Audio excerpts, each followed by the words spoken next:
Sveiki, esu Markas ir šiandien trumpai pristatysiu prezentaciją kompanijos $5 Funnel. Iš ties į šią kompaniją verta užeiti dėl kelių priežasčių. Visų pirma, tai visiems prieinamas įėjimas nuo $5 ir visų antra, čianais yra pats paprasčiausias verslo modelis ir tokia informacija yra labai lengva dalintis. Taigi pradedam. Kompanija įkurta 2014 metais, gruodžio 11 dieną Jungtinės Amerikos valstijose, Kansas mieste. Na ir kompanija tarptautinė rinka užėjo 2015 metais vasario 1 dieną. Matom, iš ties kompanija yra dar labai jauna.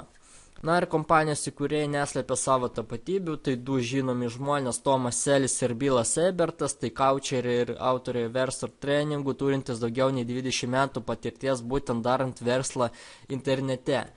Na ir čia Ebertas ir Seli nusprendė neišrasdinėti jokių tenais super produktų, jie tiesiog savo žinias pritaikė kaip produktą ir kiekvienas mokamas kompanijos narys jų apmokamąją medžiagą gali žiūrėti nemokamai.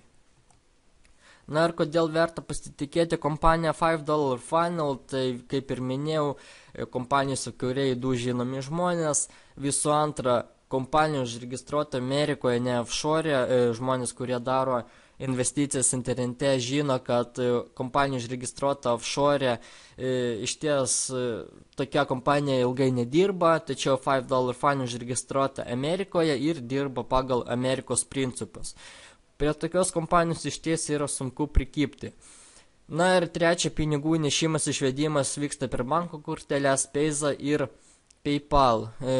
Aš pats asmeniškai įneždavau pinigus per pačią paprasčiausią kortelę, Visa, Elektron. Na ir išvedimas vyksta per PayPal ir Payza elektroninius bankus. Na ir prieikime prie marketingo, taigi marketingo planas susideda iš 4 narysčių su mėnesiniu mokesčiu ir pasyviu uždarbiu ir dabar pasižiūrėkime, kokios tos narystės yra.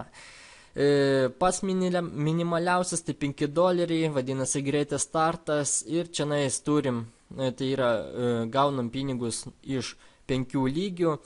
Na ir čianais yra trinaras, taigi pirmam lygiai gali stovėti tik 3 partneriai, iš kurių gausime 75 dolerinius centus. Antram lygiai gali stovėti tik 9 žmonės, iš kurių uždirbsime $18. Trečiam lygiai stovi 27 žmonės, iš kurių uždirbsime $40. Iš ketvirto lygio uždirbsime taip pat $40 ir ketvirtam lygiai stovi 81 žmogus, na ir penktam lygiai jau stovi 243 žmonės, iš kurių uždirbsime $121. Bendrai jūsų struktūroje gali būti 363 žmonės, iš kurių pasyviai kiekvieną mėnesį uždirbsime $221. Svarbiausia, kad tiesiog jūs savo narystę palaikytumėt ir jūsų partneriai. Na ir sekantis statusas tai statybininkas, kuris kainuoja $20. Na ir čianais, žinoma, jau yra didesnis uždarbis, tačiau pridursiu tai, kad su to pačia struktūra jūsų uždarbis didėja, nes su laiku jūs ir jūsų partneriai tiesiog automatiškai perės į aukštesnius rangus, sistema pati iš jūsų uždirbtų pinigų apmokės jums narystę. Dar kartą kartoju, iš uždirbtų pinigų jums apmokės aukštesnę narystę, taip padidindama jūsų bei jūsų partnerių uždarbį. Taigi čianais jau kiekvienas gali pasistatyti pauzę ir pasižiūrėti, kokios tos sumos yra. Trečias statusas tai lyder, būtent čianais jau atsidaro 7 lygiai, na ir iš ties uždarbis yra labai didelis. Na ir magnatas, čia taip pat jau 7 lygiai, na ir čia taip uždarbis jau labai žymiai didesnis. Dabar išsamei paaiškinsiu, kai veikia būtent šis verslo modelis.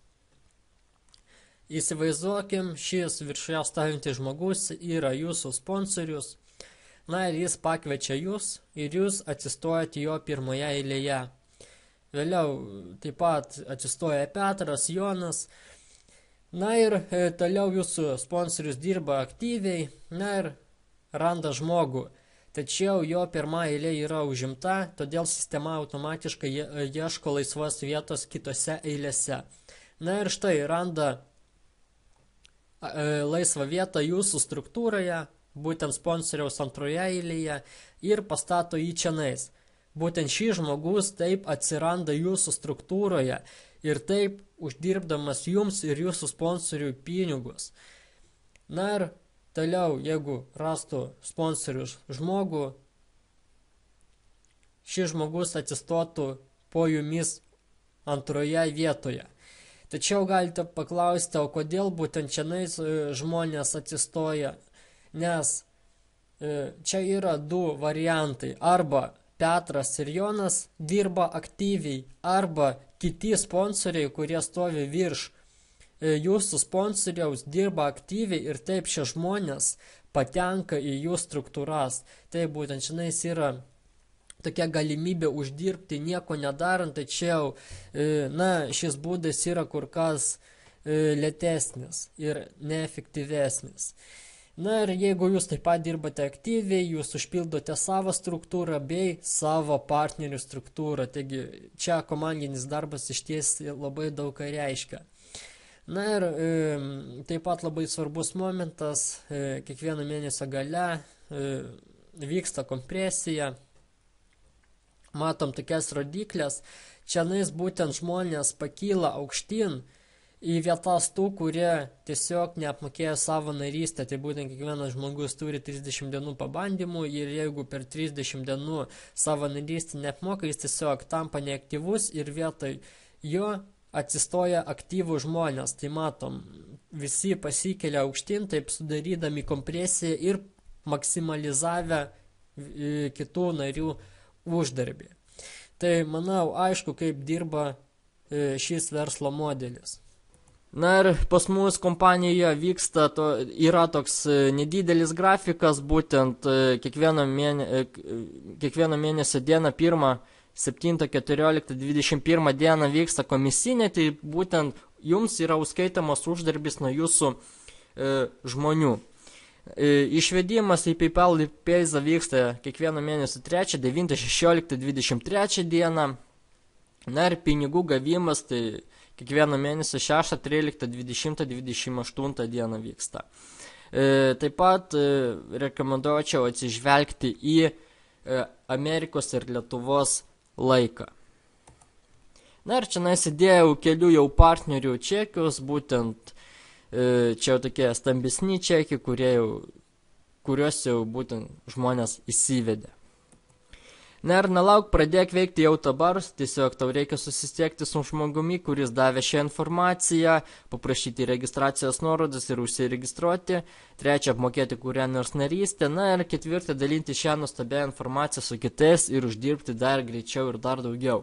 Kaip ir minėjau, išties yra čianais pats paprasčiausias verslo modelis, su kuriuo labai lengva, tiesiog šią informaciją labai lengva dalintis, na ir taip gali pasisekti, kad tiesiog už jūs visą darbą padarys komanda.